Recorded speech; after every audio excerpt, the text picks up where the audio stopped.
Welcome to My Worst Date. I'm Cassi. I'm Keegan. I'm Christina. We've got a lot of things to dive into. First and foremost, I do believe, is this our last time recording with Keegan in a little box? I pray. Not computer yet. screen. Not yet. Oh, I'm so sorry. We have one more weekend of having to do this. I know. I just rained on your parade so hard. But I will be coming home soon, just a little over a week, and I am very ready to come home. But this is our first time recording together after our live show in Austin. Which was so fun. Yeah. And oh my God, huge shout out. First of all, to Outlier for being so gracious and accommodating. We had a little travel snafu, which but they accommodated us and let us do the next day. Mm-hmm. We just want to shout out to the people who did come. We had a few people who had to miss the show because of the change in time, and we had actually a blast hanging out with some new worsty friends. Christina and I got to have some drinks with a couple of our worsties. That was a blast, though. Yeah. That was actually a blast. Oh, yeah. And shout out to, Queen's podcast. I know we got to hang out with them. Oh, yeah. So fun. Oh, my God. So fun. And they're also I've been following them on TikTok, and they're such a great follow on TikTok. And I want to give a big, apology to all of our worsties. I know that there was a grip of worsties who had purchased tickets to come see the show on May 5th, which was the original night that it was supposed to go up. And we had to reschedule because I was stuck in Dallas for 9 hours. 9 hours? 9 hours. It's a in the airport flight from Dallas to Austin. You could have walked. Less than an hour. I could have, probably walked there more quickly. If they had given you your luggage, by the way. But that was the other thing. Yeah. They had my luggage. Yeah, because I was going to drive. When I tell you I did everything in my power, I probably wore out the poor customer service representative at the American airline counter because I was like, what can we do? Can we cancel my ticket? Can I get a car? Where's my luggage at? I know it's in this airport somewhere. Can you just go get someone to go get it? And I'll drive to Austin. I'll be out of your hair, ma'am. But then there wasn't a car to be on had this plane, my guy. So I just I did everything in my power to get there, and I was so upset. I mean, these girls can tell you it was the saddest thing. Alone in the Dallas airport, just sitting on the floor crying on the phone to you two about missing the show because I really didn't want to do that. And so we will definitely make it up to our wonderful Austin worsties who weren't able to attend the show. We love you so much. Yeah. And we will plan, because Queen's podcast is there, we actually talked to them about even possibly doing something together with them, which would be amazing. So we'll keep you guys posted. We'll definitely have some more live shows coming up. We do appreciate the people who were able to make it, but yeah, it was kind of a bummer on everybody's part. We were bummed. We were bummed to not hang out with Keegan because we hadn't seen her for a gagillion years. That was a bummer for us as well. But yeah, 9 hours in the airport, you win. That was the worst. You know what was fun though was that when I did get in, it was like we had girls sleep overnight, which I have not had obviously since I was in high school or something, where it was just drank a bottle of wine and sat in the living room and just talked shit and ordered Greek food way too late. And choices were made. That's for sure. Decisions. Yeah. I opened a White Claw that never got drank, and I have no regrets about that because I feel we felt it the next day. I feel like my gut was rotted out from the inside out after that weekend. We really were girls weekend. Listen, I got home and I did go out that night on Saturday night, said I wasn't going to, right? And I went out, I went to a bar, did drink a little bit and then didn't drink again until yesterday because we drank so much in Austin. But when I was at that bar, I made a TikTok about this. What's going on? I feel like since people are out in public again, there's some real shady shit happening because I have to ask, when was the last time that a man kissed your hand? This was Arthurian times.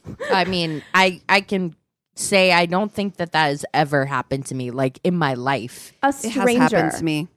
It has happened. Who? It's Tell me. awful. I don't remember the person. I remember, and it was like a weird kind of like, oh, good day, milady kind of Ooh. situation. I was like, that ain't it. Was it someone you knew or was it a stranger? It was a stranger. See, and what's it was going on? Yeah, no, it was a long time ago though. So I don't think it's just a post-COVID people don't know how to act. I think that there's just some men who don't know how to act in general. I don't know that it has anything to do with touching without time. permission. First of all, we've discussed this. Like even when you're trying to like get past a woman, that like lower back or waist grab to like Awful. past is not good. So touching in general, avoid it. But to put any part of my body on your mouth is Not in these trying times. No. not in these trying times. Especially TM. not now. Not now for multiple reasons. One, Yeah. pandemic. Two, like every woman I know is on the verge of just like tearing Total this collapse. country to the fucking ground. Dude, did I research asylum laws this week? Absolutely. Because I'm like, if I'm a second class citizen here, I wonder if I can get asylum in more civilized countries. I mean, Sorry. Amen. No, you're not I said wrong. it. You're but- not wrong. When they're with this stuff I have seen this week, I went a little too far down the TikTok rabbit hole, down the news rabbit hole and stuff. And I just like, I feel like that character in Inside Out with the head on fire. Rage. Oh yeah. That's what I pure feel rage. like all Definitely. the time now. So, I mean, just angry. I actually recorded a new episode with my other podcast this week as well. And, you know, usually I haven't been doing that as much, being away and everything. So, yeah, we did the history of Roe v. Wade. And so it was just lots of reading on that. That'll make you So feel it's- not good. So it's been fun. It's been fun over here. Light. But speaking of TikTok, so I love it. We get tagged in TikToks, I feel like pretty consistently now. Yeah. And this woman made a TikTok about, she was over at a guy's house. He was already kind of giving like, I don't know about this guy vibes, but she stayed over there anyway the night. And then she got up the next morning and she was looking for something. Toilet paper. Toilet paper. Although I'm like, girl, if you were just snooping, just say that. That's fine. Listen, we've all been there. No judgment. I mean, there is like an actual TikTok with a girl that just shows you men's bathrooms. Yeah. She's like on a date and she's like, what do you think? Point out the red flags, like judging how much like, You're like skincare they the have and Axe shit. body work, the Axe body Ooh. like 3-in-1 shampoo, conditioner, body wash in the shower. Red flag, right? But so she like opened his drawer and he has like a stockpile, like a drawer like filled to the gills with Plan B. Like not the generic either. No. The actual like that shit's like $60 a Expensive. pop. It's really expensive. Yeah. And so there was a lot of opinions in there. She was like, look, what are your thoughts? Right. I mean, she did make a follow-up, which will give us more context, but like on initial reaction, what are our responses here? Okay, so the first time I watched the TikTok video, I was like a little bit conflicted because I was like, I actually like the preparation. It's giving me Capricorn. It's giving me like thinking ahead. Real Virgo vibes here. It really is. And so I'm like, okay, well, that's one thing to be prepared, but it's so much. Do you know what I mean? Yes. The quantity of it. I'm like, how many times do you have to give this guy's out? Plan A. First of all, let's just address that. His plan A is the plan B. That's his plan A. He's like, I am going to do this thing and I will just follow up with a plan B, right? It makes me wonder though, like, is he's just my thoughts were, okay, this guy doesn't use condoms. That was my thought. Exactly. Like this is about him and his pleasure and he doesn't give a shit and it doesn't have anything to do with your protection. It doesn't have anything to do with his It's all about his consequences, That's right, eliminating his consequences. He doesn't give a shit if you get any kind of like STDs. He doesn't care about anything other than not having a baby of his. And that says a lot to me about the type of human who would do that. Yeah, I mean, it's kind of, I don't know, because I think it says a lot about like who we are, Cass, and you know the differences between you and I. Because my first instinct was like, oh yeah, Plan B is really expensive. how thoughtful to be like thinking ahead. And then I thought about it for like a second later and I was like, oh yeah, if you have that much plan B, like that is your plan A. Like that's your plan, is like that you are going to do what you want to do. And then you will toss a plan B my way as I walk out the door. Like, exactly. go, thank you, Sir Gentleman Man. Is it Milady like kisses his her hand. Oscar grab bag or whatever? Yeah. It's like you get plan B, maybe like some bottle other, of like, water. samples. But it's like the bottled water has like a specialty label like that he had printed up, and it's like his Instagram and his TikTok on there. Oh my God. Stop it. Yes. TikToks. Yes. And, you know, as somebody in the podcast space, I will say I don't shit on men with podcasts. We know a lot of male podcasters. You know, we were just at Outlier. There are so many like really incredible male podcasters. So many good ones. I will start off by saying that with that disclaimer. But it is kind of just like a joke on the internet that all of the men on TikTok who go like viral are like misogynistic assholes with microphones, right? This one in particular, the shoe fits. Yes. So she did a follow-up where she was talking about him because he wouldn't shut up about the fact that he had a really successful podcast in Miami. He made her sleep. She spent the night over there and she slept with like a pillow from the couch, like a throw pillow, because he only had one pillow on his bed. And he makes so much money. Lumpy too. I'll bet that shit is lumpy as fuck. A lumpy college pillow on his bed. And oh God, you take that pillowcase off, it is yellow. That pillowcase is, or that pillow is yellow. Yes, you know it is. And so people were able to deduce who this guy was, and he is all over TikTok. Drew Afualo has torn this man to shreds on many occasions. And so it is, and he went on and on. He had like a lot of like really misogynistic things that he said to her when she tried to break it off with him because she's like, we don't have the same beliefs. He like pushed back against it and sent her a bunch of text messages. And so we know what kind of man this man what was. we're dealing with. Yes. But I do find it interesting, like the conversation around like because I do feel like the financial burden of contraception in that way, like birth control, Plan B, it's very expensive and it often falls on the woman. You guys nailed it. Like, yes, it's better than nothing, which is what most people have, but it's not about protecting the woman or whatever. No. It's all about protecting himself from the consequences of his own actions. And so, you know, I would much rather like have a guy with a shit ton of condoms in his bedside table than right. And if you had if you had a plan B, like a plan B or two around, then I think that that's not a bad idea. Because condoms break and everything. Sure. Yeah, like a backup plan. Like if it really was your plan B. Like, right. If plan B was actually your plan B. Yeah, exactly. Oh, man. Just wow. But that dude had it on stock like he owned the company or something. It was an entire he had it on stock like he has stock in it for sure. Yes.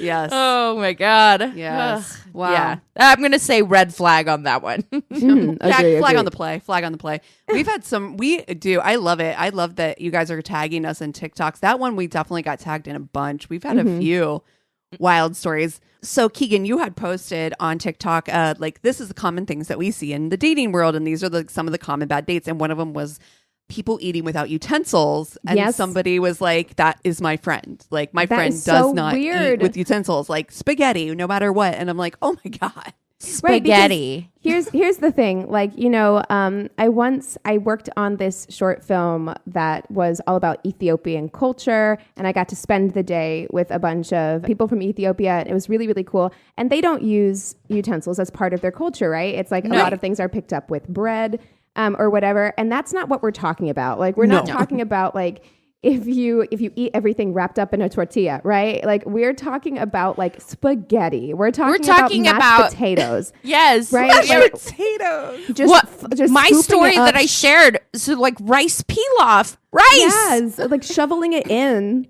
to your mouth with your fingers. Like, come on. Salmon and in public. Oh man. Like, yeah. No. Listen, I like eating with my hands as much as the next person. In fact, summertime is charcuterie. It's all about like just not cooking stuff because it's too damn hot. Mm-hmm. So I can get down on some finger foods.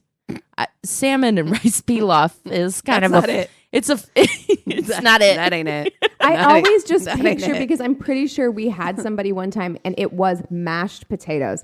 And that is the thing that I always picture, because I'm like, and steak. Imagine picking up mashed potatoes. It would get underneath your fingernail. Like you're trying to like scoop it.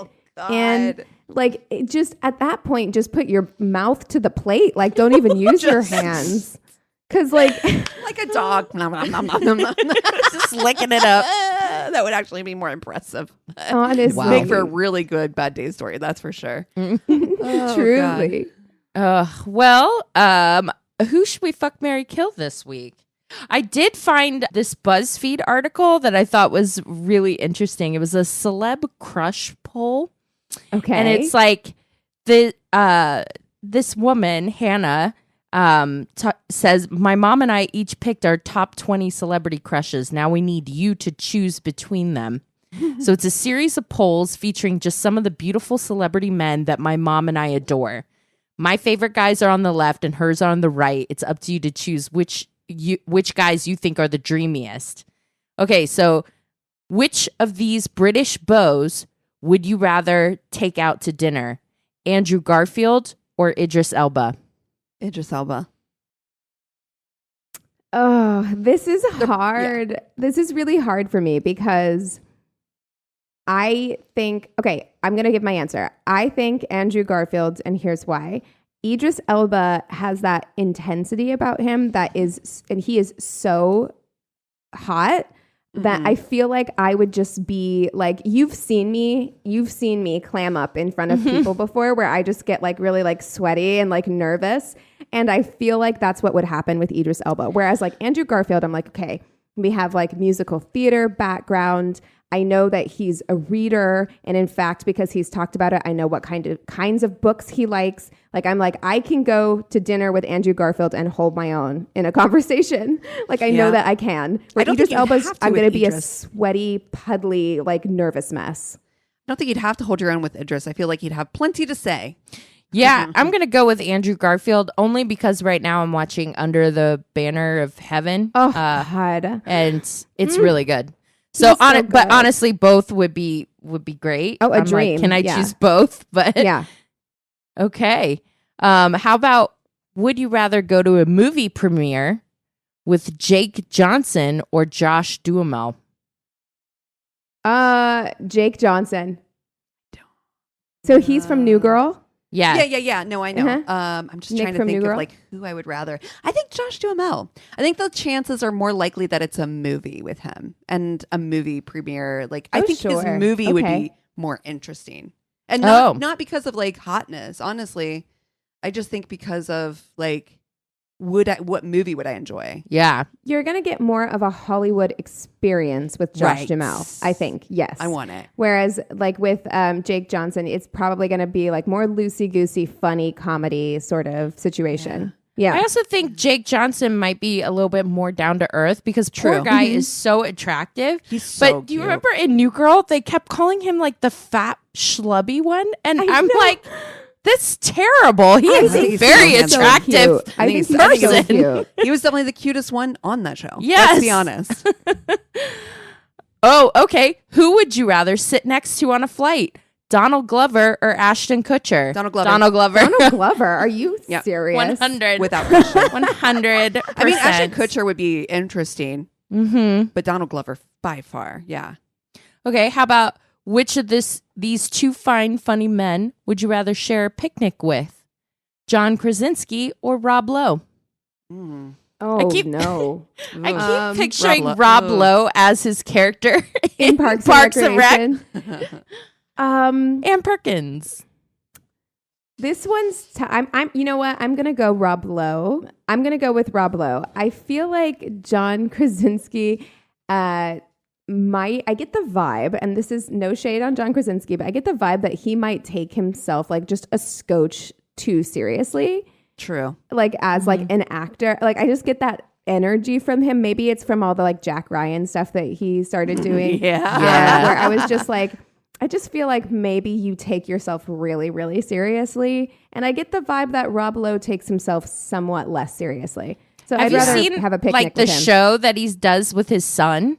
Or whatever. His son like rips on him. It's so funny. And he takes it in stride. He does seem like he has a good sense of humor about himself. I would rather have a picnic with John Krasinski only because it's one step closer to the Tooch. Because they're brothers-in-law, Stanley Tucci and him. And I'm if you can introduce me to your brother-in-law, then I'll go on a picnic with you. Yeah. So he's married to Emily Blunt. And Emily Blunt worked with Stanley Tucci on Devil Wears Prada, and her sister showed up to set, and Stanley Tucci met Emily Blunt's sister, and they got married.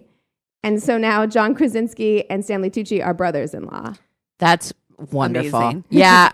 Gorgeous. I'm going to have to do Krasinski too, just for that reason. I think Rob Lowe for me. I'm going Rob Lowe, yeah. Okay. Who makes you swoon the most? Chris Hemsworth or George Clooney? Okay. Hemsworth. They're both funny. They're both funny. Swoon specifically. Swoon that actually makes me kind of feel more like, because you don't have to meet them, you don't necessarily have to talk to them. You just are like, he hot. I think it's George Clooney for me. I was going to say Hemsworth. Like initially, it's really close, right? It's really close. It's really close. Because there is something very, if I'm going on just like on-site attractiveness, Chris Hemsworth is a beautiful human specimen. Boy, yeah. That man is like just objectively gorgeous. That's also maybe the thing too, right? Like, because I think that if you're like, ooh, I can just swoon. There's they're both too hot for me, 100%. But there's this little tiny nugget in my brain that's like, well, but maybe Chris Hemsworth would talk to you and think you're funny. Where I'm like, George Clooney would never have anything to do with me. I am not his equal on any stretch. Well, see, I don't know. Okay, because here's the thing. I feel like both of these men will be so nice to you in person. Like, I feel like, yes, you probably don't have a chance with either one, but I feel like they will both make you feel like, I feel like George Clooney really has a thing where he makes people feel seen when he's speaking to them. I get that vibe when he's in interviews and stuff like that. So if we're going just swoon, I think, and this is a little surprising to me as well, I think I'm going to go Clooney just because I feel like he's magnetic energy. Yeah. There's an energy to him that I feel like is very magnetic, like you said. Yeah. Yeah. No, I'm going Clooney as well. I do think Chris Hemsworth is really attractive. But I feel the same way that Cassie does, that there's an approachability about Chris Hemsworth, which is part of what makes him so attractive, is that he's so hot, but it's that Channing Tatum thing. Yes. Where it's that little bit of a sense of humor about themselves and a warmth and approachability. Yeah. Not that George Clooney doesn't have that warmth, but he is definitely like, you're so out of my league, on another level. Swoon. Swoon. Yeah. His wife is just like absolutely insanely phenomenal. She's out of my league. I actually just remembered something that we were talking about on our drunken girls' night. Oh, no. Do you remember we had a conversation about brothers? Celebrity brothers. Oh my God. Yes.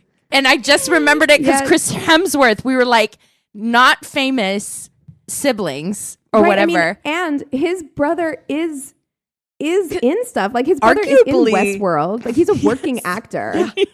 Like the other brother, so not Liam, the other one. Hot, too. Hot. Hot. It's hot. And I'm like, he's got this like Kennedy face going on. He's the real one that, Kennedy vibes. What's his name again? Luke? I think Luke Hemsworth. Yeah, Luke Hemsworth. Yes. And then the Wilson brother. Do you remember and how hot he was. Yeah. Yes, he's also really hot. Yeah, Oh what's my his gosh. name? Okay, hold on. Oh my God, this is so sad because like so many of these articles just don't even talk about him. Andrew Wilson. So Andrew Wilson was in, I think he was in Bottle Rocket with them. Oh, right. Yeah. That's Mhm. right. Mm-hmm. So the non-famous celebrity sibling. Right. Siblings. Yes. Are we going to FMK them? I think so. I my think gosh. so. Okay, so we have Andrew Wilson. We have Luke Hemsworth. Okay. We need one more. We need one more celeb sibling. Oh, Scarlett Johansson's brother. Okay, I've got one. And she was also kind of famous, but then kind of wasn't. Do you remember whenever Hillary Duff was a thing and then there was, what are you looking at? Vin and Paul Diesel. Oh. Paul Diesel. Sorry. Anyways. Sorry. It's like Vin and Paul Diesel. Like I'm sorry. Go ahead. Do you remember whenever Hillary Duff was like a thing in the 2000s and they really, really tried really hard to make her sister Haley? Haley Duff? Haley No. Duff? Right. You don't remember Haley Duff? No. She had a single... She was pretty famous though. She was in one of the Bring It Ons, but it never worked. It just never worked. Like they tried really hard to make Haley Duff happen and Haley Duff just wasn't going to happen. So I would go with Haley Duff. Haley Duff? Okay. I feel that way. Speaking of people that they tried to make happen in the early 2000s, Sam Worthington is like that to they me. really did try. And there's no reason he shouldn't have been famous because he was also super hot. Also good actor too, right? He was in everything. Yeah. He's on my mind just because of that Under the Banner of Heaven show or whatever. He's on that with Andrew Garfield. He's doing pretty good for too. him. Good for him still working. Look at you, Sam, out there doing the thing. Doing the thing. Okay, so let's FMK these three people.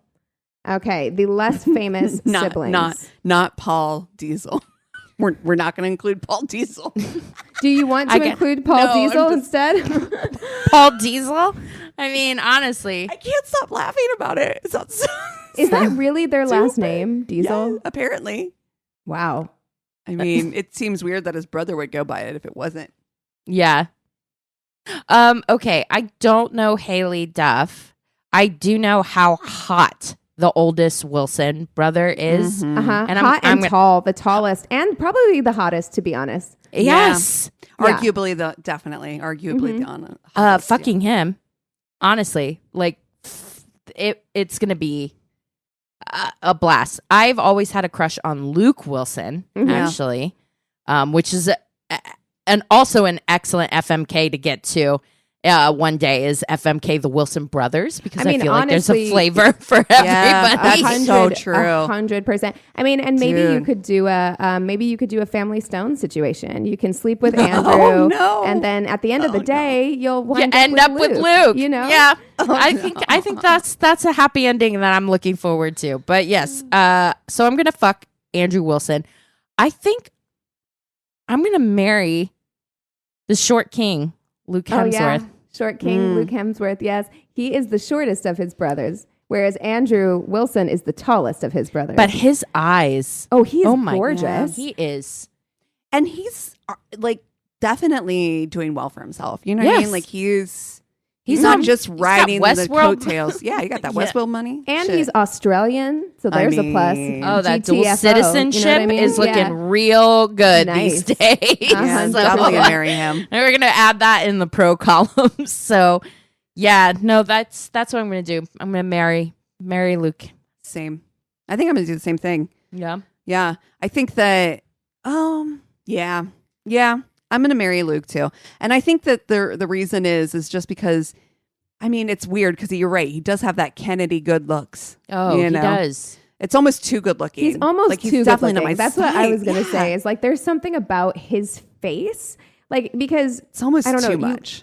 You look at him, and in my view, and this is just my opinion, I would say that he is probably the second best looking brother. I think he's better looking than Luke Hemsworth, to me. Yes, I agree. but then, Chris Hemsworth has this quality about him.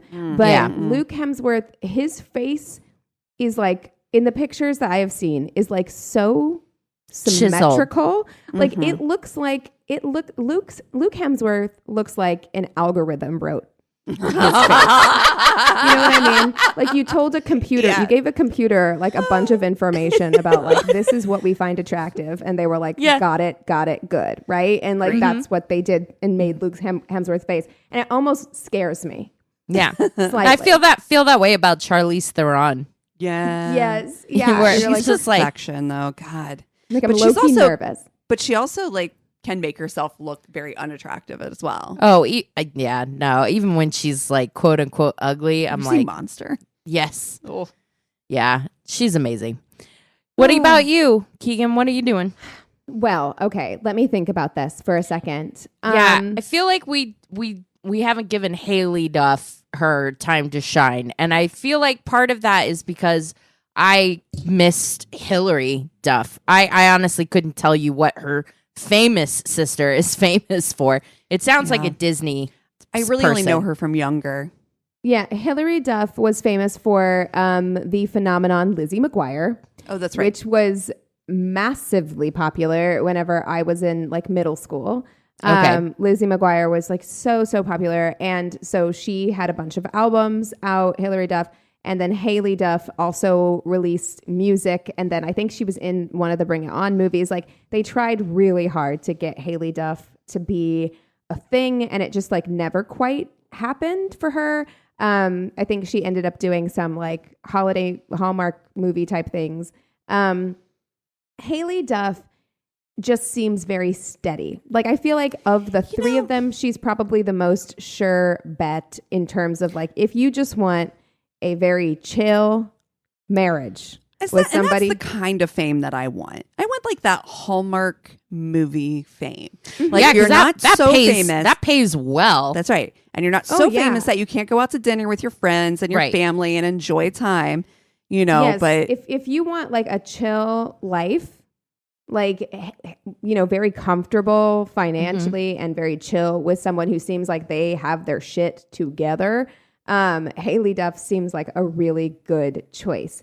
Now, with that said, a little boring for me, like maybe just a little boring. So I am going to mix it up slightly.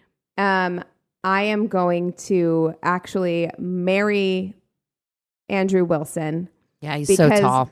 And I just feel like Christmases in the Wilson household have to be bananas. Like that is definitely not a 5K running family. That is we're doing mimosas at breakfast family. No, the eggnog is spiked.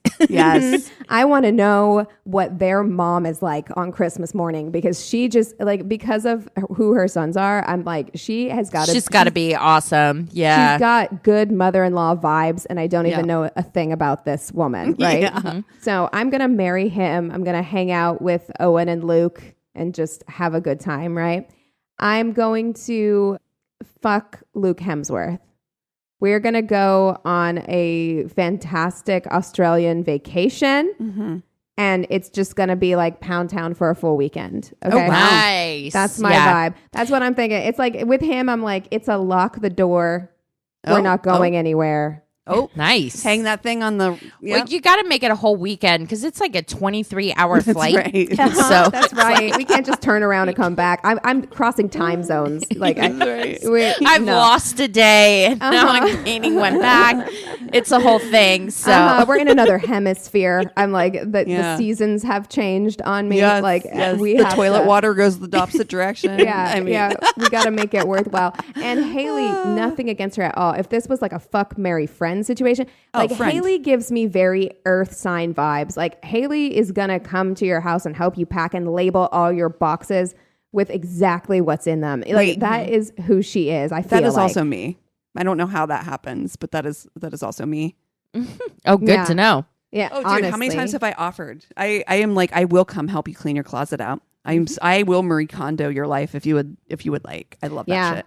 And I definitely get those vibes from Haley Duff. So if this was fuck, marry, friend, I would friend her all day long. I would love to go get brunch with her and Hillary.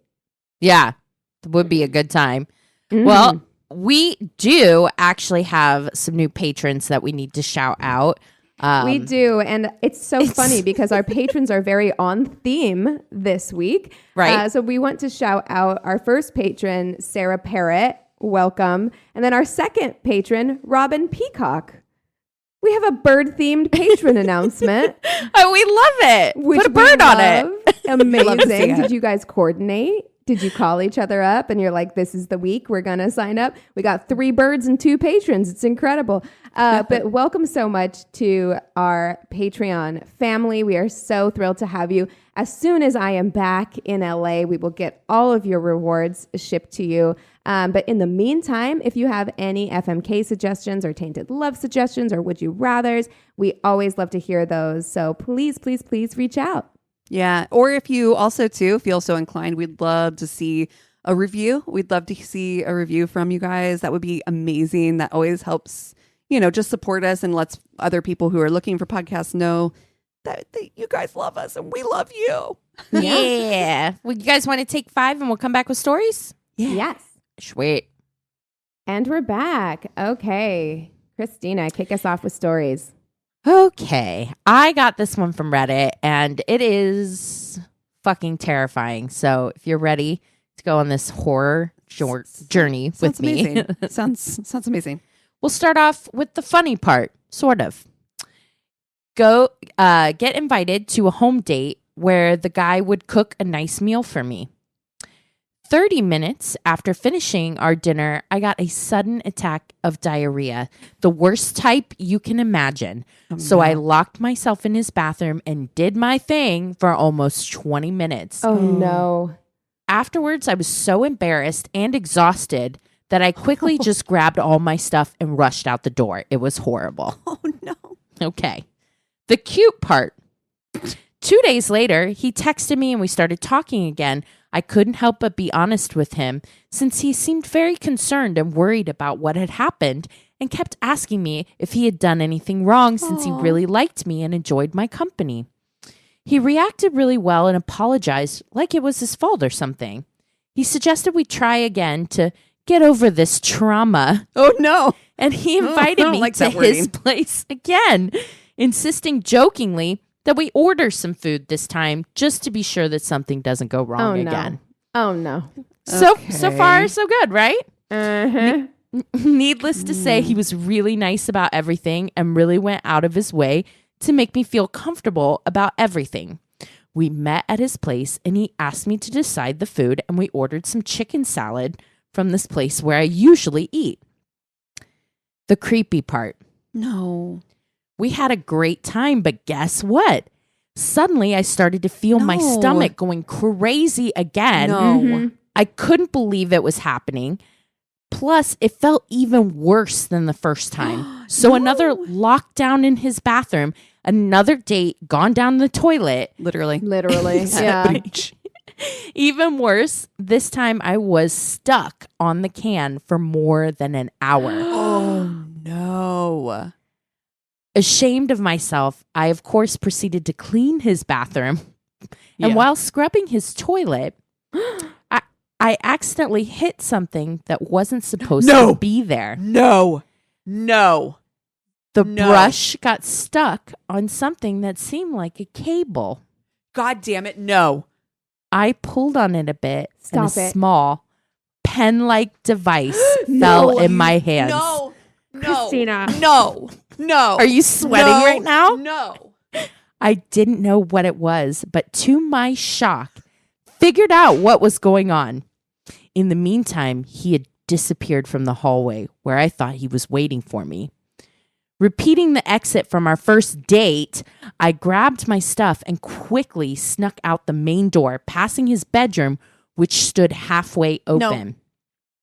In a few seconds, while walking slowly, I saw a figure sitting in a chair in another room further away. It was him, and he was sitting there jerking off to a screen which seemed to show the inside of a toilet. What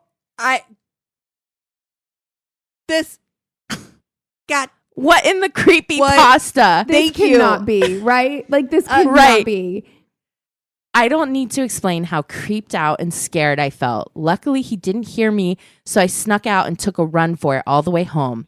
I went to the police and I learned that he had done this with a couple of girls. Put some sort of laxative in their food and recording them while they spill their guts out, so to speak. He spent a couple of months in jail because, the legal system. Luckily, he moved away from my city after my brother found him and beat him nearly to death. But he is still out there in the world, probably waiting for his next victim. No. Sleep well, girls. No. I can't listen. I gotta be honest. I can't believe he spent any time in prison or in jail at all. Like, I gotta be honest. 2 months. I'm like that's actually okay. I gotta be honest. That is the part of the story that makes me like, yeah, that's not real. It's the jail time. I'm like everything else. You're like, no, yep, sounds terrible. Well, listen, we're gonna have one of those episodes. No, here we go. I met this guy on Tinder. He was smart, good looking, and we seemed to have similar interests. We started chatting, and the conversation flowed easily. He was charming and attentive and even sent me song recommendations based on what I told him my taste was. I was smitten, which I love that. That would have gotten me big time. Mm-hmm. We finally met in person and things were just as good. On our first date, we closed down the bar and spent hours talking and making out in his car. We started seeing each other regularly and were getting into that early stage in a relationship between new and exciting and cozy. Everything seemed great. The only catch was that he was a little cagey anytime his family was mentioned. If I asked him anything about them, he'd redirect my questions. This seemed odd. Yeah. He had a framed picture of his parents in his house, so it seemed weird that he would barely talk about them and very clearly didn't want me to meet them. Then again, we'd only gone on about 5, albeit pretty intense, dates at this point, so I didn't think too much of it. One day, I was over at his place, up in his bedroom, and he was downstairs cooking breakfast. I got cold and opened one of his drawers looking to borrow a sweater. Again, girl, if you're just snooping, just say that. It's okay. Yeah. It's okay. We do it. Oh, no. But don't. Oh, no. Right? I got cold and opened one of his drawers looking to borrow a sweater before heading down to join him. When I did, I saw the corner of a picture frame. Curious, I pulled out the picture. No. When I saw the person in the photo, I had to do a double take. It looked like my face staring back at me. It wasn't me, but everything from the point of the chin to the color of our hair to the cut of our bangs was nearly identical. Both of us even had freckles across our nose. The only real difference was that her eyes were hazel where mine were brown. I couldn't stop looking at the picture. I'd never had a doppelganger before, but she was surely it. When I went downstairs, I took the picture with me. I set it on the counter and kind of dazedly asked, "Who is this?" He froze. "She looks just like me." He paused a moment and then told me she was his sister. Yep. I knew that was coming and somehow it still hits. I guess they had once been close but had had a falling out about a year prior and she now refused to speak to or see him. I pointed out that it was a creepy coincidence that we looked so much alike, and obviously he must have thought so too, or he wouldn't have hid it from me. He kind of got quiet for a moment, and then I realized he was crying, like really crying. He started talking about how much he missed his sister, that she was his best friend, and how could she just cut him out of her life? He just wanted her back. It hit me then that it wasn't a coincidence at all. He had chosen me specifically because I resembled her so much.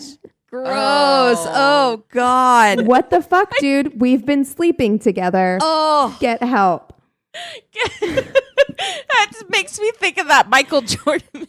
Get help. Get help. Stop. Get help. Get help. As this was dawning on me, he leaned in for a hug as if he wanted me to comfort him in his time of distress. Absolutely not.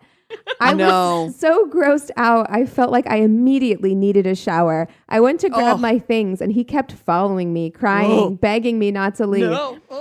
Before walking out the door, curiosity got the better of me. I asked him why his sister had cut him out. He didn't even hesitate to tell me that it was because she had come out as a lesbian and he wasn't okay with that. What? Oh, no. Mm-hmm. Ew, goodbye.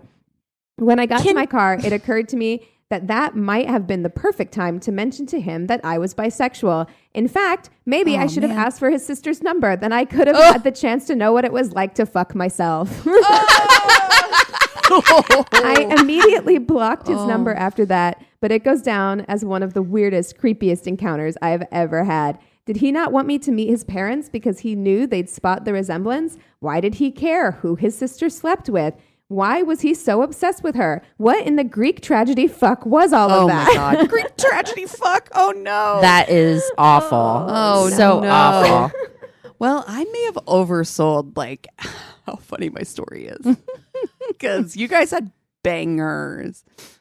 Yeah, it was my poisoning someone with laxatives. There's so much wrong, but the whole like sister thing too. Oof. I mean, Layers. Can you imagine like if I was being cagey about a guy that I was seeing? I'm like, and you guys find the Instagram and find out he looks just like Patrick. I would shit my pants. It's so creepy. You would be like, we need to talk to I would Christina. give myself a laxative just so I could get it out of my system. I hate that so much.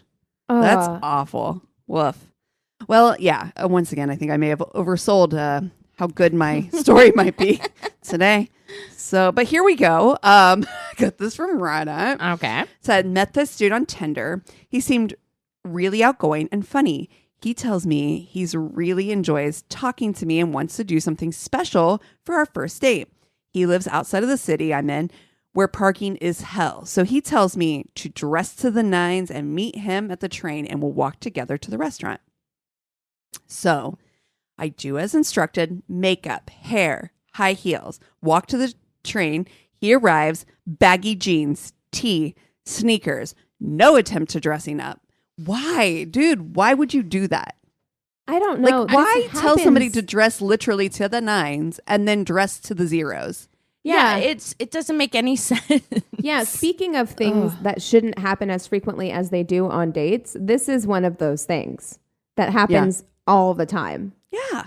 So stupid. Anyway, no attempt at dressing up. Immediately, he puts his arm around me and hand on my waist. Ugh.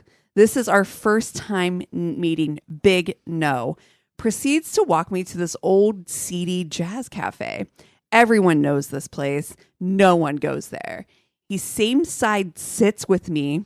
Hate that. And pulls out his phone. Proceeds to immediately play me a 10 to 15 minute guitar solo he's recorded to impress me. Of himself? No.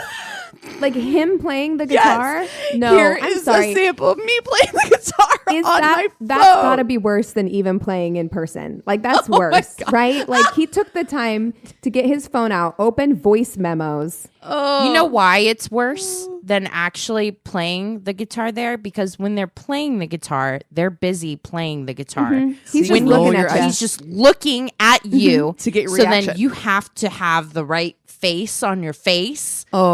I could never. I would 10 never to 15 pass. Minutes? I would never to 15. 15 minutes. That's so long, you guys. It's my too face long. could never face that long. It couldn't. It could not. My face immediately would be like, "Oh, I hate this." Yeah. It would be, "Oh no, he would know immediately." He's extremely touchy the entire time, despite me pulling away. Proceeds to talk about how feminism is stupid for most of the date. Ugh, I hate this guy so much. Ugh. We order food. He orders apps for himself, doesn't share, and a steak dinner. I order a salad because I'm uncomfortable and I don't want him to spend money on me. That is a real vibe. Like where you're just like, I would rather eat what is the cheapest thing on the menu so I don't feel obligated to In fact, I won't even take the full-size salad. I'll take the side salad that usually comes with the meal. How much can that cost? Like $3? That's what I'll have. Thank you very much. Yes, exactly. Oh my God, me. I order a drink to start and then another later in the meal. He immediately comments on me ordering a second drink, implying I'm a drunk. You're not my you're not You're not the boss boyfriend. You're not my father. And even if you were, Don't tell me what to do. Never tell me what to do. He insists on paying and his card gets declined. Oh my God. I pay for dinner. Imagine insisting on paying God. and then your card getting declined. I mean, it's a nightmare. Your card situation. getting declined, can we say that is one of the most like everyday embarrassing things that can happen, right? You like pull out your phone immediately and you're like, I got to call the bank. This is a mistake. Have you ever had that happen where you know you have money in there? Yes. I've had that happen, and I get so defensive because I'm like, Me no, too. I know there's and money the poor in this person account. behind the counter is like, I know it happens all the time. I'm so sorry. It happened in Whole Foods like a week ago, and Whole Foods is the worst place for that to happen. Whole Foods or Gelson's, anywhere where rich people shop, because you know good thing that you didn't go to Air One. You feel the judgment from everybody else in line so where they're much. like, sure, you have money in that account. Okay. You're like, no, I swear to God I do. Really do. I swear to you, I do. I swear there is money in here. So we walk outside and he asks me where to next. Let's do a nightcap. With what money, my guy? Right. With whose money? For the only time in my life, look him in the eyes and ask him how in the hell he could think I'd ever want to go on another date with him. Wow. I've only done that once. Like on the date was like, No, absolutely not. And it's kind of similar. They their card didn't get declined. They were just like, oh, you got this drink? And I was like, oh, okay. And then it was really, really touchy, inappropriately touchy for like a first date situation. And it was just the point where after that drink, I was like, I don't feel a connection, so I'm just going to go. And I only did that once because it was just so much of a, like, this is not going to happen in a million different universes. All of those other Christinas are also saying no. No. We are all shaking our heads in agreement. Yes. Yeah, Thank I you. mean, the touching thing, like we were saying earlier, it's like there is something really intimate about touching someone on their waist. Like, there's just something really intimate about that. If I've just met you and we don't know each other, like, a handshake, fine, like whatever. That's a reasonable. I just met you contact. But like if you have your hand on my waist or the small of my back when we've just met. No. Listen, I'm like a cat. Do not touch my belly. Yeah. Oh, at your own risk. Yeah. At your own fucking risk, my man. Well, I'm ready to take you guys on a journey for Tainted Love. So you guys want to take a real quick break and then we'll come back? Sounds good. Okay, cool. Welcome back. All right, Christina, start us off. Okay. So I was telling Keegan this while you were in the bathroom earlier that I checked our Excel doc that we have about Tainted Loves. And then I didn't trust it. So I went and checked all of our show notes. Like, that's how convinced I was.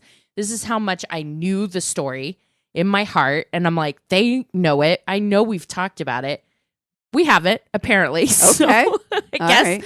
I just really, really know this story. I first saw it on a 2020 or maybe a 48 hours, one of those programs. Okay. I think 2020. But it's been on Forensic Files. It has been, I don't think there's a dateline for it. There might be a Snapped. But this is the story about Mark Winger. And it's a fairly recent story. So I'm going to start off with a really horrific crime. Okay. So just trigger warning. It was, seemed like an open and shut case. Cops get called to this apartment. There is a man who's just shaking because his wife is dead. Her head has been beaten in with a hammer. Oh my God. Blood is everywhere, like on the ceiling, everything. And then there is a person beside him who's been shot twice in the head who is dead. Oh my God. So cops are like, what the fuck happened? And he's like, I was downstairs working out on my treadmill. I heard like a weird sound. I go upstairs and this man is standing over my wife. And I told him to get off and I had to shoot him. I had to kill him. At this time, Donna was still alive and so was the person who he shot in the head. Oh my God. The cop takes a couple Polaroids really quick, and then they get rushed to the hospital where both Mark's wife, Donna, and this gentleman, this mystery gentleman, pass away. So cops are like, okay. Oh, go ahead. No, because I was like, I actually don't think I know this case, but now it's starting to come into focus for me. Okay. I think I do know it. The gym thing made me, okay. Yeah. I think I might know this too. So cops are like, okay, let's find out who this dude is. And they're like, okay, his name's Roger Harrington. And they were like, the guy immediately goes, oh my gosh, we actually just complained about him because Donna had just gotten back last week from a trip to visit her family. And she had used this like airport shuttle from the airport to their house. And it's like a 90-minute ride from their house to it was like the Springfield airport. Anyways, so it was like a 90-minute ride, and she was so uncomfortable in the ride. She's with their adopted baby, Bailey, and he is talking about how he hears voices in his head named Dom that are like telling him to kill himself and kill others. I don't know that. What in the fuck? I don't know this. We have had some wild Uber rides in our lives. It ain't that. We've heard some wild stuff, but he starts talking talking about half orgies, suicidal ideation, like all this stuff. So like Donna is so shaky when she gets home. She tells Mark all about it. He's like, we have to call the company immediately. They call the company and make a complaint against Roger Harrington, and he like loses his job. So motive. The cops are like, makes sense. So he lost his job. He obviously has some issues, right? And animosity, he came to kill, and they're like, open shut. Tragic. You're a hero. Like you did your best to try to save your wife, kind of thing. And Mark is just like surrounded by so much love because him and Donna had been married for years at that point. Donna has like 3 sisters, very, very tight-knit family, and the sisters just rally around him. Just like, we'll help you, whatever you need. I know we live like kind of far away and you're stuck now with a newborn on your own. And it's really hard. Like you've got a serious job. You're like a nuclear power plant tech. So you got to go do that stuff and we'll help with the baby. But he's like, no, that's okay. Like I'll hire a nanny and yeah, that'll help around the house. That's her thing. So he interviews this young woman named Rebecca. Rebecca's like beautiful. She's younger and her heart just like hurts for Bailey because Bailey lost really by this point 2 mothers because she was given up for adoption, which Rebecca took as like that teenager gave her up and she lost that mother. And then she turned around and lost Donna too. So she was like, I'm going to do anything I can to help this poor baby and this poor man, this amazing man that had to like. Do you feel you feel this coming off of me and Cassie, right? Like both of us are like, and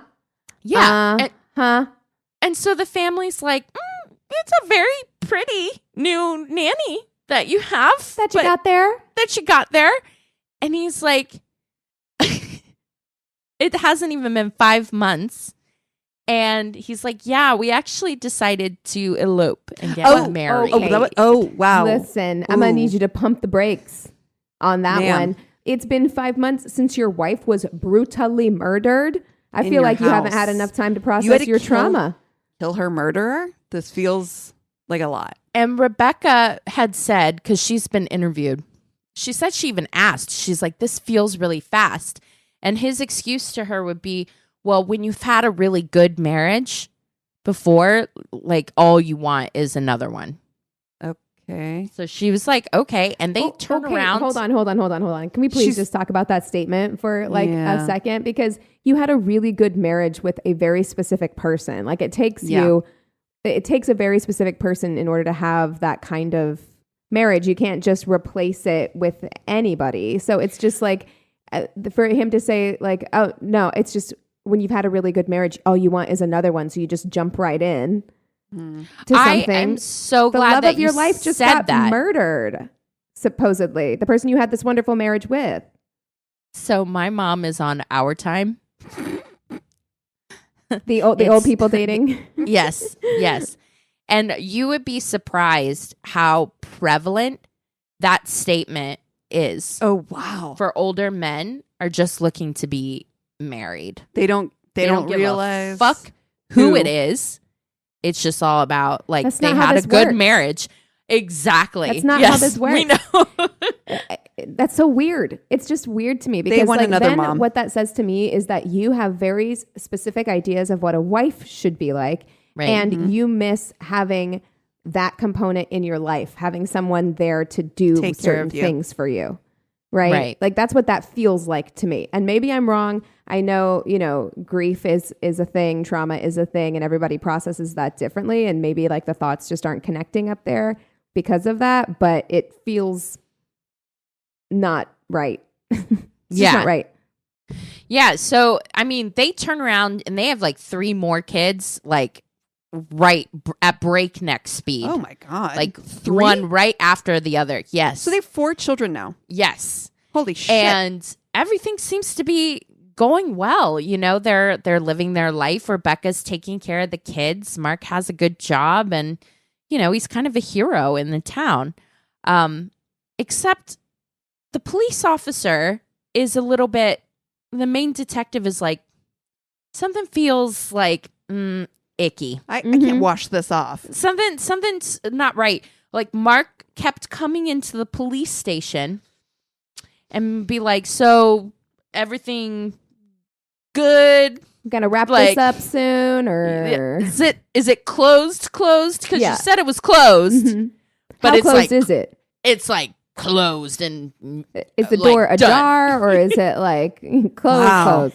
So, nothing suspicious about that. Yeah, exactly. And that was exactly what the detective said. He's like, it was just weird how he kept asking, and we were like, yeah, no, you're a hero or whatever. A hero. But, like after the last time he did it, because he did it a few times, the detective looked at his partner and was like, something's up. Yeah. Something's just weird. How often do they do that? Where it's just like, dude, if you could just be chill, Jesus, like dude. it would be much better for you if you could just No like, one be would ever chill. have No one known. would know. How would they know?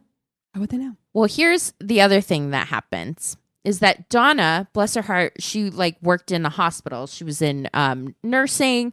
So Mark gets really sick one time and he goes to the hospital and he ends up running into Donna's best friend, Deanne Schultz.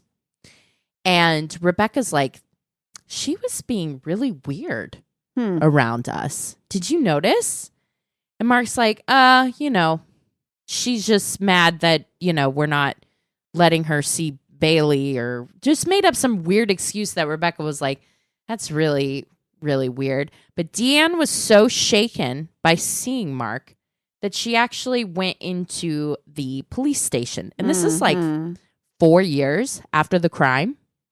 She goes into the police station. She's like, sits down. And she's like, has, her bottle of water. And she's like, I need to tell you, I actually like had a really long affair with my best friend's husband. Oh. And he talked about how he needed me to come in and find a body. Police are like, what?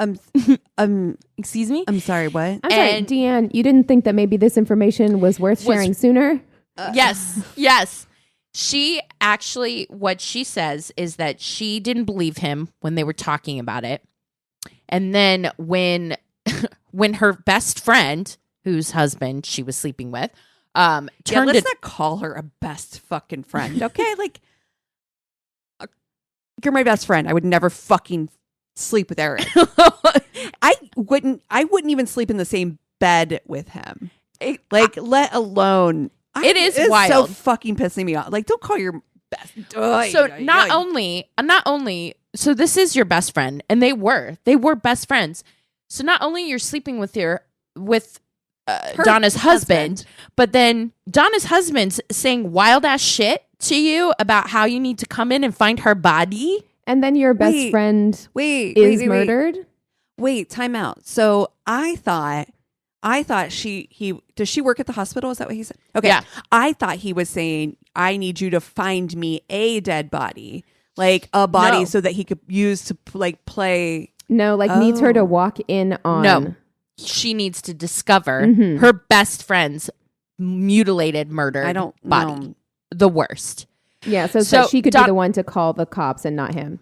Right. So Deanne is so shaken when her friend finally gets murdered.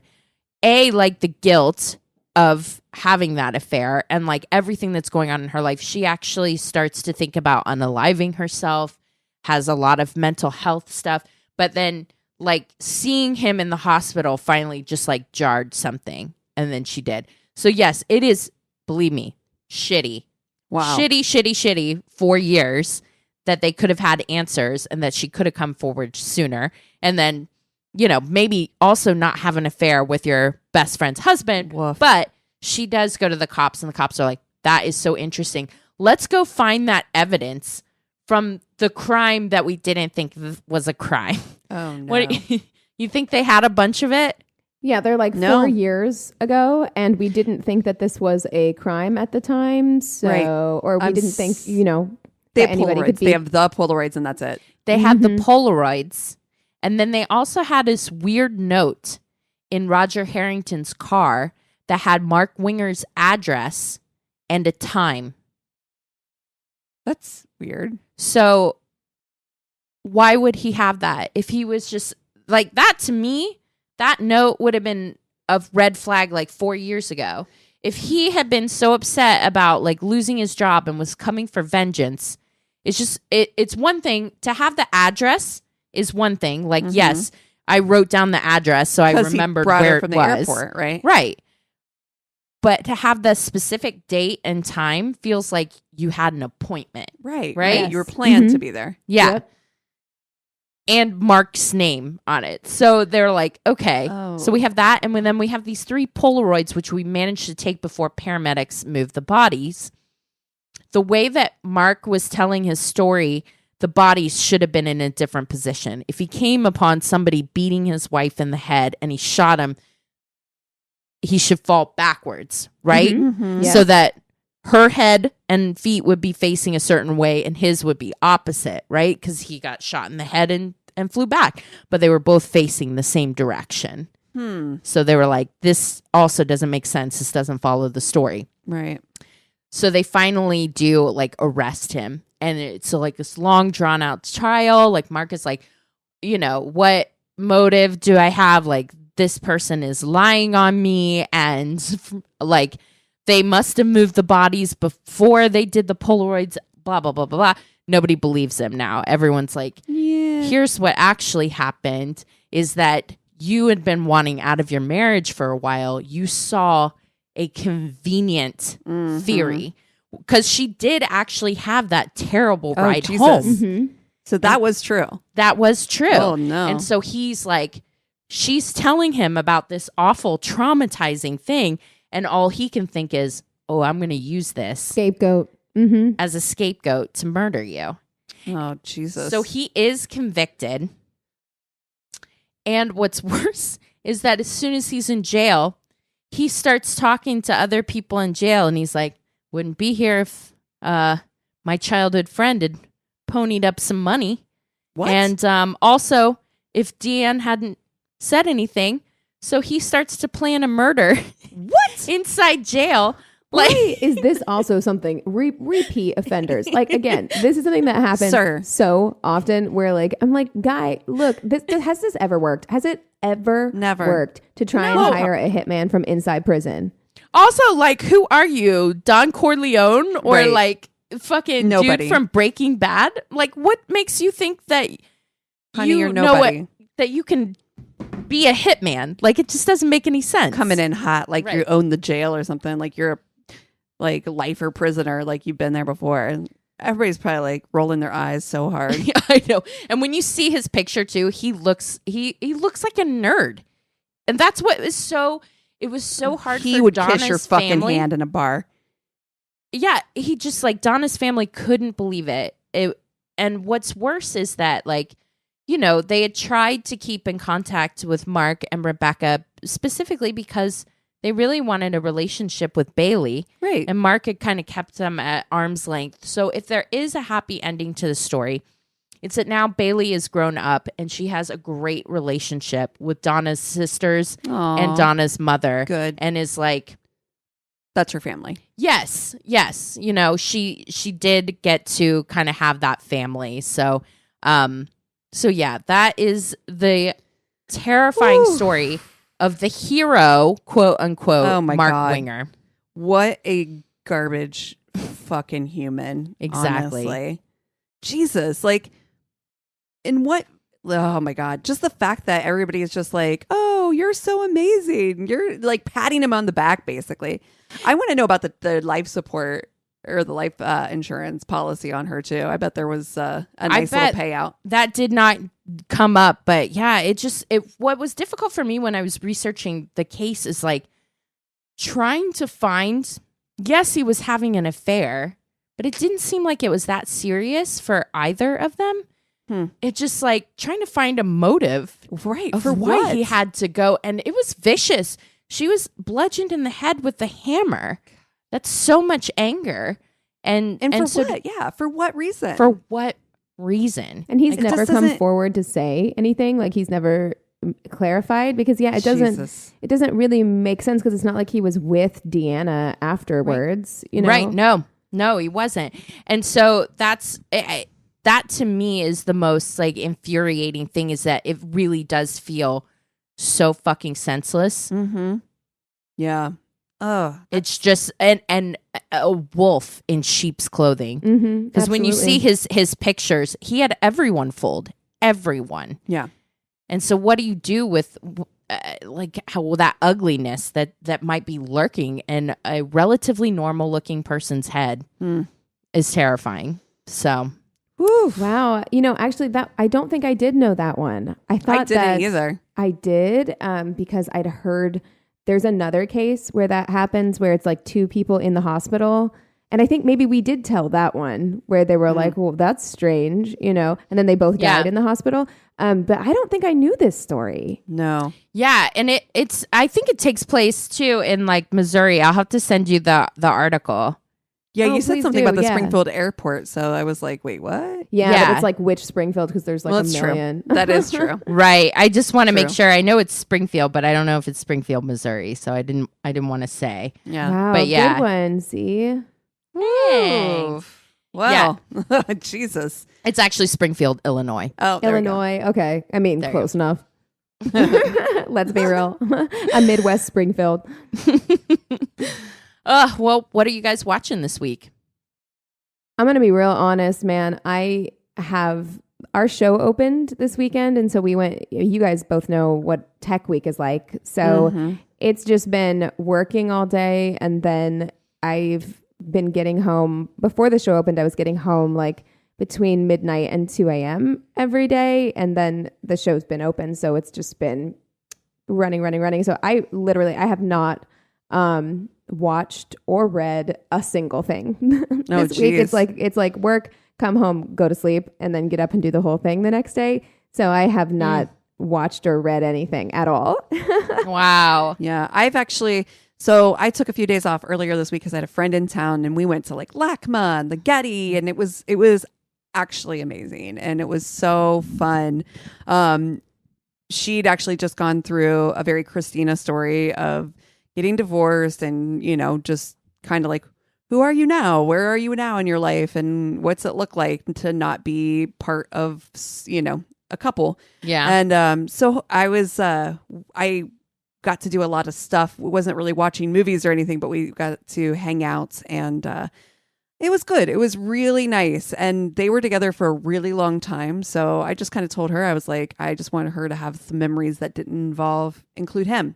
Yeah. You know, because when you spend like half your lifetime with somebody, more than half your lifetime with somebody, that's your 99% of your memories involve that person. So, you know, it's nice to be able to come kind of get a cleanse away from home. So we mostly did that. Yeah. So that was a lot of fun. Yeah. And divorce, I wouldn't wish divorce on my worst enemy. Like, even when you want it, it's a lot. It's a huge transition. Yeah. Because you're not just getting rid of a person, right? You're not just getting rid of that bad relationship. You also have to get rid of, there's a piece of yourself that you feel like you lose, I think. Oh, yeah. Right? Like, you lose your hopes and dreams for the future as they stood with that person. Yeah. So it does, in a way, it feels like a death. Speaking of feeling like a death, I started watching Ozark, which I had never seen before. I love that show. Do you like it? So I'm in the middle of season 3 right now. Oh, wow. I told Eric, I'm like, I want one episode where things are just fine. Oh, no. Yeah, no, that's not how that show goes. You are watching the wrong show. I'm like, watching the wrong show. Scene. The amount of anxiety you can get watching that show for real, because it is like, the thing is, because I've now seen most of it twice, because I watched it by myself and then I watched it with Anthony, and I haven't finished it yet, like, because I know that all the episodes are now out and I haven't finished it, but both times when I was watching it, I was just like, this just seems so stressful. I was just like, choosing this lifestyle just seems like it would be so much stress. Like, they are constantly. Like, we have to do this thing or we will all get murdered. Like, all of that. Jesus. I don't think it's for me. I gotta be honest. I want to say, I want Jason Bateman to breathe once. No, he can't. He cannot. No. It's a tough There's tough no watch, to breathe, but it's Christina. really fun. Yes, it's so good. For being Ruth, so tense. Isn't Ruth just the best? Her taglines, she's like, I don't know fuck about shit. I'm like, I love her. I think I know her. Ruth Langmore is my spirit animal. Totally. Like, I started calling people a bitch wolf because of her, because I was just like, that's the most perfect thing. Whenever you're like, you fucking bitch wolf. Amazing. She's the best. Oh, God, I love her. Julia Garner. Yeah, I definitely recommend watching it, but I feel like I wish I had watched it. I wish it was one of those weekly shows so that it was paced out, because binging it is really, it's an anxiety thing. It's almost like it's one of those shows that you need to have another lighter show going on at the same time. Like, you need to be watching like The Good Place at the same time you're watching Ozark, so you can like palate cleanse before you go to sleep or something, because it is so intense in a way that I'm just like, I could never lead a life of crime. I couldn't fall apart. I'm too lazy. I can't commit to a workout routine, so I feel fairly confident that I would bitch out on crime too. And then you're all murdered by a cartel. Yeah. So yeah, it's just best not to get into it in the first place, right? Helen, the attorney, amazing. Her style, I'm just like, I want to rip it off. She's got that, just those high-waisted trousers. She's a Capricorn for sure. Oh, Helen Pierce 100%. is a Capricorn. Yeah. So yeah, and Wendy, that's a Virgo, at least so far. She's the scariest Virgo of all time. Yeah. Yes, she's terrifying. I'm scared of Wendy Bird. As you should be. Yeah. So definitely recommend it. But if you guys have something we should watch or something we should read, definitely, if you have stories, please reach out to us at our one-stop shop of a website. It's myworststatepodcast.com. And we love you so much. Cheers.